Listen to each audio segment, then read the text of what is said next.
The path of the righteous man is beset on all sides by the inequities of the selfish and the tyranny of evil men.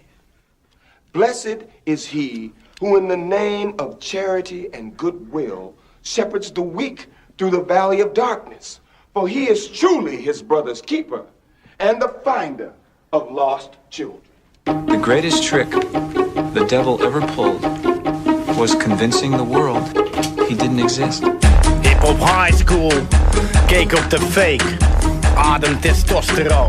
Jeffrey Ophoff, Radio 6 FM, vrijheid.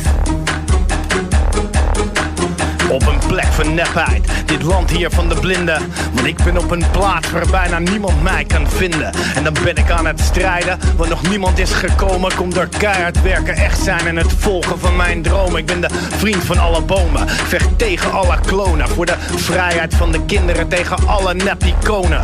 Dit is Nieuw-Macedonië, het laatste wat Bandera vond. Strooi zout over mijn eten, niet over een open wond. Een wereld die niet voor kinderen zorgt, die heeft ook geen toekomst. Ik geef liefde en respect en krijg dan terug dan wat toekomt. Rappers hoor ik battelen, het verminken en verkrachten. Jullie zouden allemaal verdrinken in de rivier van mijn gedachten. Want niemand maakt zijn zinnen af, de inhoud gaat verloren. Het geldt voor bijna elke rapper, waar hij ook is geboren. En ik zeg dit van tevoren, entertainment idioten. Iedereen die niet zichzelf is, zal nooit horen bij de grote. Je wordt verstoten. They never tell you how they all shit themselves. They don't put that part in the songs. See, I keep meeting these people. I mean, just a few days ago, I met this man whom I greatly admires, and he told me that he no longer watches television, he doesn't read newspapers, and he doesn't read magazines. He's completely cut them out of his life because he really does feel that we're living in some kind of Orwellian nightmare now, and that everything that you hear now contributes to turning you into a robot.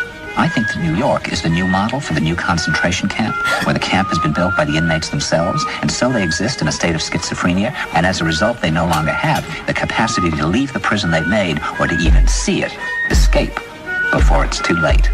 Emotie, controle, het verschil tussen mens en dier. En waarom kan ik denken, waarom ben ik hier? Antwoord, ik leef mijn leven, ik maak veel plezier. Geniet van wat ik meemaak en daarom ben ik hier. Geen gier, roofvogel, ik ben geen aaseter. Ik ben pinda en kaaseter, een pis zonder blaasmeter. In een wereld vol bewaking kijk ik vol ontwaking. Ik ruik spoor bij het eten en zet mijn kraak in met reflexen. Want ik ben simpel, maar ook complex. Ik ben een beest, dus ben ik uit op seks, maar ben ook mens. Liefde intens is ook mijn wens en ik weet wie ik ben. Ik ken mijn eigen grenzen.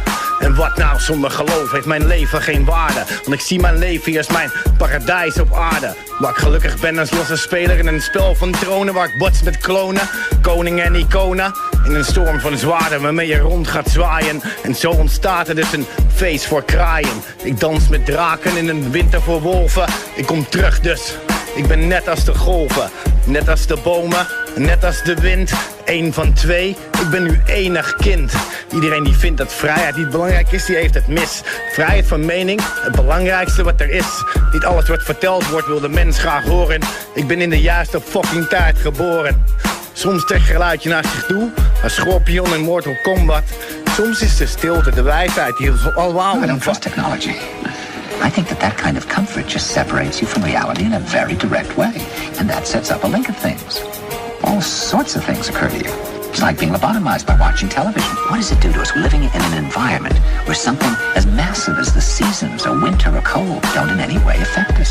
I think that means that instead of living under the sun and the moon and the sky and the stars, we live in a fantasy world of our own making.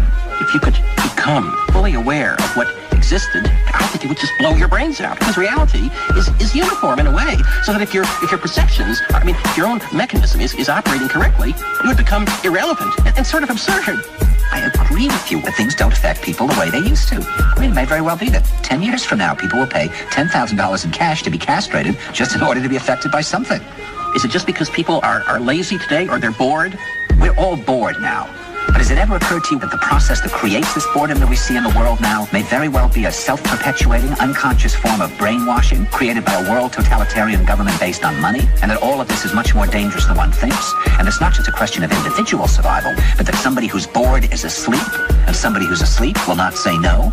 Escape before it's too late. Niemand geloofde hem. Maar weet je, ik denk dat het verhaal van kapitein Ortega best eens waar kan zijn. There's an exercise where we can say this.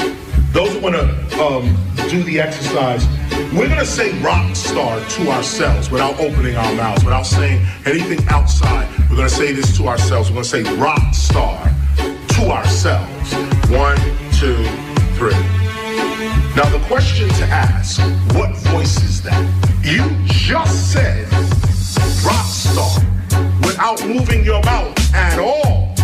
You heard yourself say rock star. How can you hear yourself say rock star and no vibration of sound has happened? Does the Beethoven. See, this puts a different perspective on what sound actually is and what memory is. Memory's not in the brain, memory's in the soul. The only thing you take with you after this life is your memories or your knowledge, your experiences. Rock star. The ears didn't hear it, the mouth did not move, but you spoke and you heard yourself speaking. If you close your eyes, you can still see this. You can see your past and you can see your future. What is the sight that can see beyond time? I am not the flesh. I am the energy, the consciousness, the being in the flesh. This is no faith. This is not religion. This is actual fact. Death is an illusion. Once you realize this, you live your life more courageously. Does the Beethoven.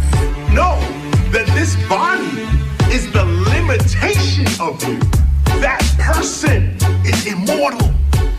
I exist without the body. So where is this other existence?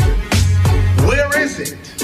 It's not here. It's not in three-dimensional space. Talk to yourself more. Affirm to yourself more. I am a being of love and light and knowledge.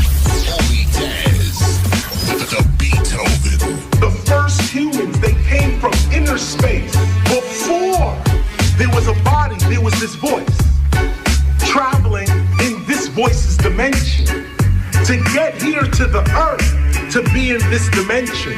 Once you realize that you are not just in this dimension, but you're also in another dimension, you now are free. Whatever happens to you here in this dimension is not your only reality. Now, once you realize that level of consciousness, and this is where you heal all sickness in your body, this is where you command reality to work with you, and it works according to your consciousness. Does the Beethoven. Why? Because it's not a shell that's speaking. There's a real being in the shell that is speaking.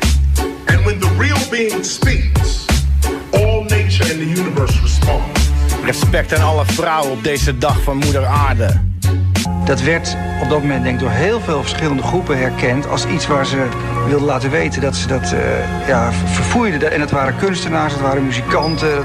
To be or not to be, and live forever or die trying. The purpose of all life is to enhance awareness, and all life together is consciousness.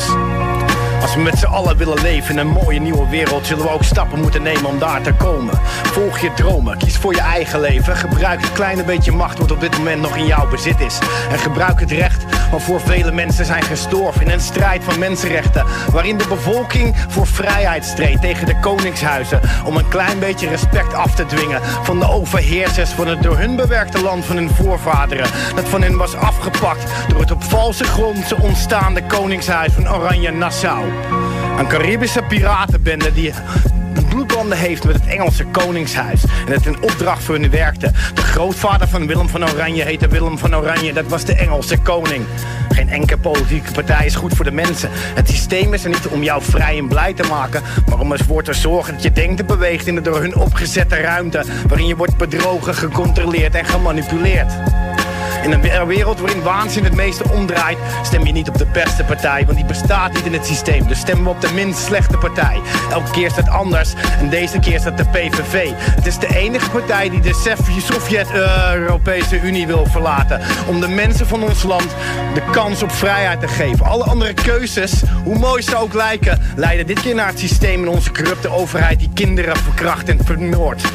Stem tegen de bedrieging. Stem op de Partij van de Vrijheid voor je eigen vrijheid. Dit is een tactische stem. De strategie die uit wordt gevoerd door de vrijheidsbeweging. Je hebt geen idee wat de komende tijd allemaal positief in de wereld zal veranderen.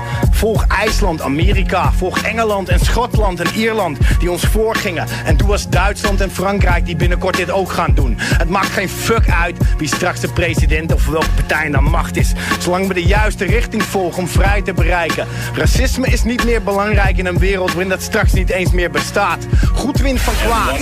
Liefde verslaat haat. Keek op de fake. Stem volgende week. This is a hoax and a scam which is designed to transfer wealth and power from the private sector to the government sector and from the government of the United States to a world government. And those people who have been yelling, oh, the UN's going to take over global Conspiracy theorists. They've been crazy, but now they're right. If you're listening to this, you are the resistance.